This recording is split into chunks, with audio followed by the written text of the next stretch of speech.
مجھے معلوم ہے تم پریشان ہو، غم زدہ ہو، تمہارا دل بیمار ہے، تھکن زدہ ہے۔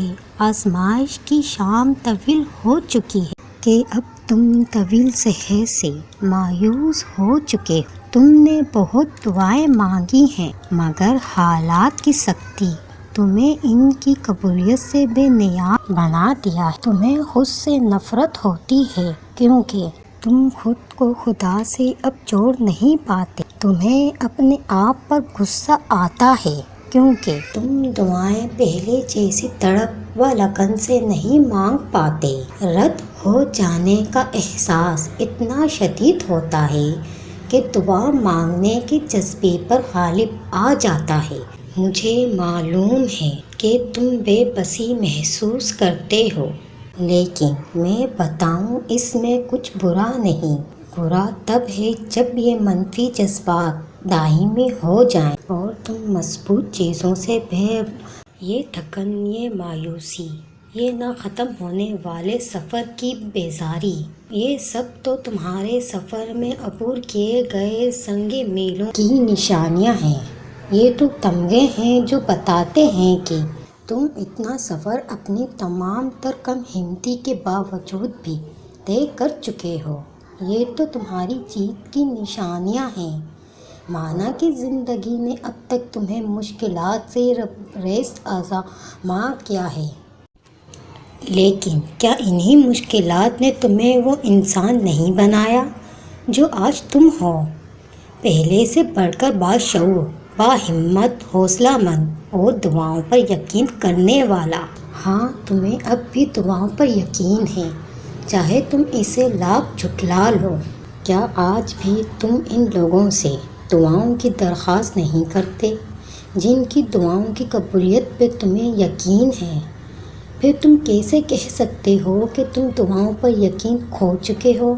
نہیں، دراصل تم اپنی ذات پر یقین کھو چکے ہو اور وہ تمہیں بحال کرنا ہے۔ یا تمہیں شکوہ ہے کہ تم سے کچھ چھین رہا ہے جس سے تمہیں محبت ہے، تو آخر وہ تمہیں دیا ہی کیوں گیا تھا اگر آخر میں بے دامن ہی رہ جانا تھا؟ بھلا بتاؤ، اس کے بچھڑنے کے دن تم وہی ہو جو اس کے ملنے کے دن تھے؟ نہیں، تم سر تا پاؤں بدل چکے ہو۔ تمہیں جینے کے وہ کئی گڑ معلوم ہو چکے ہیں جو پہلے تمہارے علم میں نہیں تھے۔ اس محبوب شخص کا تمہاری زندگی میں آنا بے مقصد نہیں تھا، تمہارا اس سے دل لگ جانا بے حقیقت نہیں تھا، وہ تمہاری آنے والی زندگی کی تیاری کا ایک مرحلہ تھا۔ تم نے اس سے منزل جان لیا، ٹھیک ہے، کوئی بات نہیں، ہم سب غلطیاں کرتے ہیں، لیکن اب جب تمہیں علم ہو ہی گیا ہے کہ وہ منزل نہیں، سفر کا ایک پڑاؤ تھا، تو آگے نہ بڑھنا، ضد باندھ لینا، سر تسلیم خم نہ کرنا، یہ تمہارا گناہ بن سکتا ہے۔ خود کو گناہ گار نہ کرو اور آگے چل پڑو۔ خوشیاں، حقیقی و پائیدار خوشیاں خراج مانگتی ہیں، ویسے ہی جیسے ہر قیمتی چیز کی ایک قیمت ہوتی ہے۔ تم اتنا دور نکل آئے ہو، اس سفر میں اتنی مشکلات کاٹ لی چکے ہو، تو اب ہمت نہ ہارو۔ بھلا اس شخص جیسا بھی کوئی نہ سمجھ ہوگا جو خون پسینے سے قیمت تو چکا دے مگر مطلوبہ شے حاصل کیے بنا ہی پلٹ جائے؟ یقیناً نہیں۔ اٹھو کہ سفر اب اختتام کو ہے۔ آخری سیڑھی پہ آنے والے اگر خود ہار مان لیں تو کوئی جیت ان کے نام نہیں کر سکتا، اس لیے تمہیں اٹھنا ہی ہوگا، اپنے بہتے آنسو خود ہی پوچھنے ہی ہوں گے، اپنے آپ کو خود ہی کندھا دینا ہوگا، کیونکہ تم سے بڑھ کر تمہارا ہمدرد کوئی نہیں۔ تم اپنی طاقت کا سرچشمہ خود ہو اور تمہیں وہ طاقت و ایجاد کرنے والی ذات خدا کی ہے۔ اس لیے اگر مایوس بھی ہے تو جان لگا دینا، مگر ایک دن رات سے زیادہ کبھی مایوس نہ رہنا۔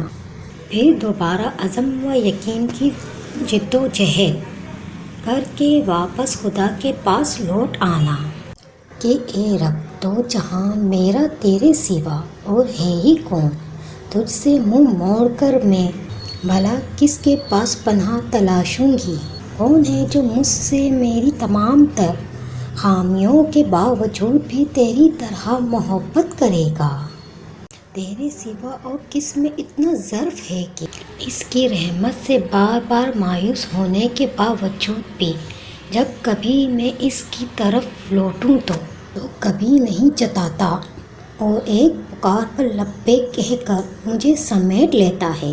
سو اے رب العالمین مجھے کبھی خود سے دور نہ جانے دینا، میرے ہر راستے کو اپنی سمت موڑ دینا، اپنی ذات کو میرا محور اور میری منزل بنا دینا، تاکہ جب یہ دنیا مجھے تھکائے تو تیری یاد میں مجھے سکون مل جائے، جب میں یہاں بے آسرا محسوس کروں تو تیرے مہربانیاں یاد کر کے مجھے اپنا آپ سب سے امیر محسوس ہو، جب مجھے یہ دنیا قید خانہ لگے میں جنتیوں کی یاد میں خود کو خوش قسمت تصور کروں، کیونکہ نہیں لگتی یہ دنیا قید خانہ مگر مومنوں کے، کیونکہ خدا سے مانگ کر کوئی کبھی محروم نہیں رہتا۔